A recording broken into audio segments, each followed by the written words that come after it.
Hello mga kapatid, kamusta kayo dyan? Magandang umaga sa inyong lahat. So andito naman tayo para magpatrolya at magmasid-masid sa kapaligiran upang masiguro ang kaligtasan ng ating mga mamamayan. So ang aming trabaho ay ganito po.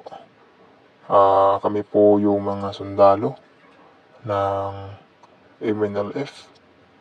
Ang trabaho po namin ay i-secure ang bawat tao na naninirahan dito. Hindi po kami kalaban ng gobyerno, pagkatapos kami po ay kakampi ng hukbong sandatahang ng Pilipinas. At ang aming trabaho ay walang pinagkaiba sa trabaho nila. Ang pinagkaiba lamang ay kami ay walang sahod na tinatanggap. Di katulad nila na buwan-buwan ay tumatanggap ng sahod mula sa gobyerno. Kami po ay wala kahit piso. Libre lang po ang aming serbisyo at hindi po kami humihingi ng bayad mula sa mga tao na naninirahan dito. Kahit na kami po ay legal, nahihingi ng revolutionary tax, hindi po namin yan ginagawa dahil ayaw po namin na manlamang sa kapwa. Ang ginagawa po namin sa araw ng aming off-duty, nagtatrabaho po kami para may maibigay sa aming pamilya at upang makapagbili na rin ng pagkain para sa kanila. Yun lang po ang ginagawa namin sakripisyo. Marami ang nagsasabi na mga tamad daw kami. Hindi po yan totoo dahil kung tamad po kami, baka nga po siguro mas masipag pa kami kaysa sa inyo. Dahil kami po ay nagjo-duty pa at nagsilbi pa sa bayan, libre pa yung pagsilbi namin. At pagkatapos nito, pag nagka-off duty na, nagtatrabaho pa kami para may pakain sa aming pamilya. Doble po ang kasipagan namin kaysa kasipagan nyo. Yun po yung totoo. Hindi nga lang po namin pinagmamayabang sa inyo, bago sinabi lang po namin sa inyo kung ano po yung totoo. Marami po dito ang mapanghusga sa amin, hinusgahan po kami.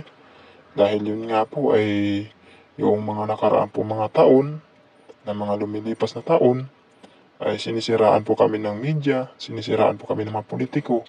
Dahil sa madaling sabi, ayaw po nila sa MNLF. Ayaw po nila sa amin dahil nga po kami po yung kumakalaban sa mga gumagawa ng mali at sa mga kurakot na mga politiko. Kaya po ayaw nila sa amin at ang ginagawa nila, sinisiraan po nila kami para magmukha kaming masama sa mga tao na nakapaligid sa amin. Pero yun nga, dahil sa tulong ng social media, unti-unti na rin nalaman ng ating mga kababayan na kami pala ay mga totoong sundalo na nagsilbi sa bayan ng libre at hindi humihingi ng kahit anong bayad, kahit piso, mula sa mamamayan o sa mga tao na ninirahan dito.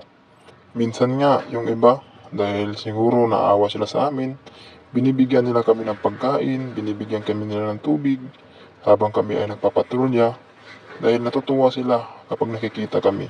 Dati, kinakatakutan kami dahil yun nga, ay sinisiraan kami ng media, akala din ng mga tao na masama kami. Pero nagkatagalan, nalaman din nila yung totoo. Kasi yun nga, meron din naman kasabihan na walang usok na hindi sisingaw. Lahat lalabas talaga yan. Kaya kahit anong paninira ng media, anong paninira ng politiko, malalaman din ng taong bayan ang totoo. Katulad ngayon, nalalaman ng taong bayan na kami palang mga MNLF ay matulungin sa kapwa at may malasakit sa kapwa. Ngayon nga yung mga sibilyan pag nakakita ng MNLF, ang laki na ng ngiti nila. Dahil unti-unti na nila nalalaman yung totoo tungkol sa MNLF. Dati sinisiraan kami ng mga politiko dahil nga pag may mga plano silang hindi maganda, kami yung humaharang sa kanila. Kasi yung iba kasing sundalo, tabiya lang sa matamaan, bato-bato sa langit, matamaan huwag magalit. Yung iba kasing mga sundalo, kahit na alam nilang masama ang ginagawa ng mga politiko, nagpakabingi na lang sila, nagpakabulag na lang sila, dahil nga inabayaran na sila ng pera. Pero sa MNLF, hindi po yan pwede. Dahil pag gumagawa ka ng mali, may paglalagyan ka talaga. Dahil sa batas namin, ang tama ay tama, ang mali ay mali. Hindi mo pwedeng gawing tama ang mali at hindi mo rin pwedeng gawing mali ang tama. Yun po yung patakaran namin dito. Ganun po kami ka-stricto. At ayaw po namin na inaabuso ang kapangyarihan na binigay sa inyo ng Diyos at ng tao. Kaya kung kayo ay mga public servant, gawin nyo ang tama at huwag gawin ang mali.